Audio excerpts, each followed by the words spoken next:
Hi guys, and welcome back to my channel, Small Business Daily, where we talk about everything small business. Now, for a lot of people, it's super easy for them to say, I know exactly what type of a small business I want to go ahead and start. And for other people, it's like, I know I want to start a small business, but I have no idea what type of small business I want to do. So what we're going to discuss today on the channel are some ways of basically niching down to what type of a small business you would like to do. One of the first things I tell people is, what are you passionate about? Because if you start a small business and you're not passionate about it, you're just not going to put 100% of yourself into it, and you're not going to feel like you can succeed at it. So the first thing to do is to find something that you are truly passionate about and that you truly enjoy. The second thing would be to look at your talents, because there are things that you may do that other people would love to have or would love to experience or would love to be able to do, but they simply don't have the time or they don't even know how to do it. Like, you may make this amazing, I don't know, dressing for your salads that you've always made and don't even think about it, but that's something that someone else would absolutely love. Maybe you're amazing at sewing and you don't realize it, but so many people would love to have something maybe custom made for their child. I have a friend who is amazing at sewing, and she decided to go the route of making really cute onesies for babies that parents would love and they could customize it. And it was something that she started as a side business and has now become basically a full-time business for her. And she's expanded into toddlers. And it's amazing because she was already passionate about sewing and she was able to go ahead and niche it. And that's the third thing we're going to talk about is we need to niche. So even though you may have something that you love to do, it may be such a broad area, but if you were able to actually narrow it down to a niche where you wouldn't have a lot of competition and it would really be almost something that someone would say, like, I really can't find that someplace else, that would be amazing. So if you make a salad dressing and maybe it's sugar-free or it's non-GMO or it's organic or it's vegan or it's sensitivity, great for people who have allergies, that's a great niche to go ahead and basically hone in on. But now we're going to go ahead and come up with some of the ideas that we could use for a small business. The first thing we're going to cover is some idea of services. And when I mean services, it isn't necessarily a product that you would produce, but it is a service that you would offer. A great thing is pet sitting. Pet sitting is amazing. People are always looking for someone they could trust with their pets. And some people have pets that are older dogs and they're not really comfortable be putting them into a facility. Some people have never crated their dogs and they're concerned about that. So pet sitting is a great way to do as a side business where you can even have a full-time business. And people are always looking for quality people to be able to do that. It's an easy business to get into. Maybe have to get some licensing, which wouldn't be hopefully too expensive. I don't know that area of it, but that pet sitting is a great thing to be able to do it. Another thing is maybe you're incredibly great at math. Maybe you're incredibly great at science. Tutoring is another great service you could go ahead and offer that people would love to be interested in, to be able to have someone to tutor someone. It could be kids, it could be adults, but it's also a wonderful service to offer as well. Another thing, how about photography? Photography is amazing. Are you really good at taking pictures? And again, that's another thing that you can kind of hone in on a niche. Maybe you want to do just family portraits. Maybe you want to do just kids. Maybe you want to do even pets. I mean, there's so many areas you could do for photography that you could go ahead and notch down. Even product photos, even for maybe for corporations, for companies, they want to have a professional picture to be able to put onto their website. Those are a lot of things that you can hone in on and say, okay, you can offer that for your photography business. Are you great at planning?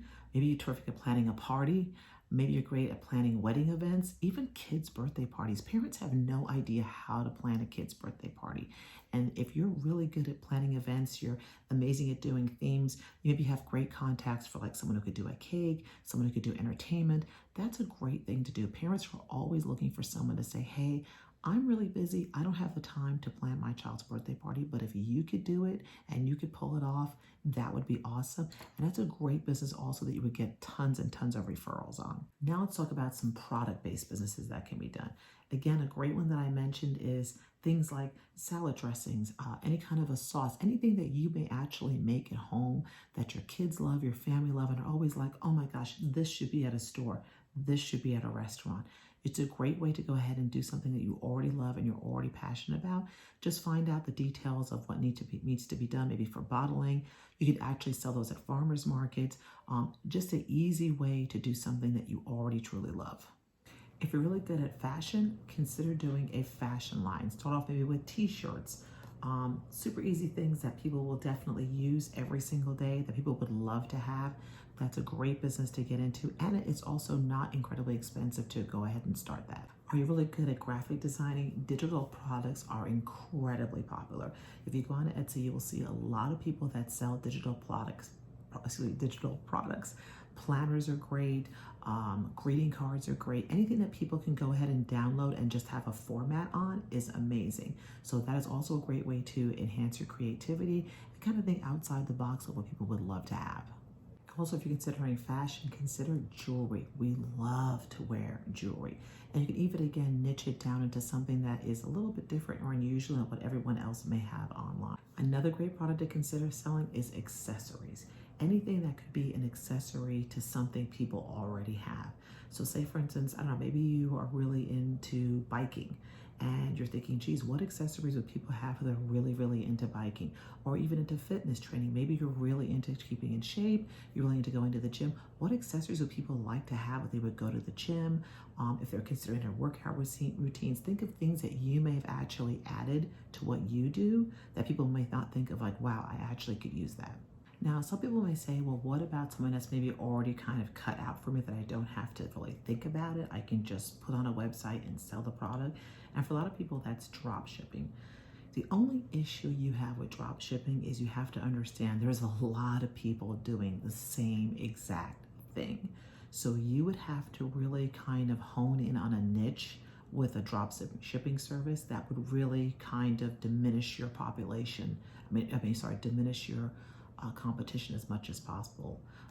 You really have to hone in on it, because if you're just going to go in and just put a whole bunch of different products, it's going to be very difficult for you to stand out when so many people are doing exactly the same thing.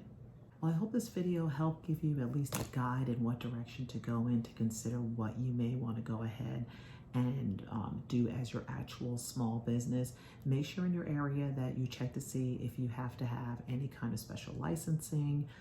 If you're going to go ahead and sell on Amazon or try to sell any of your products on a major platform, find out if the platform has any requirements for your product or what you would like to sell. You can always contact them and they'll be able to help you with that.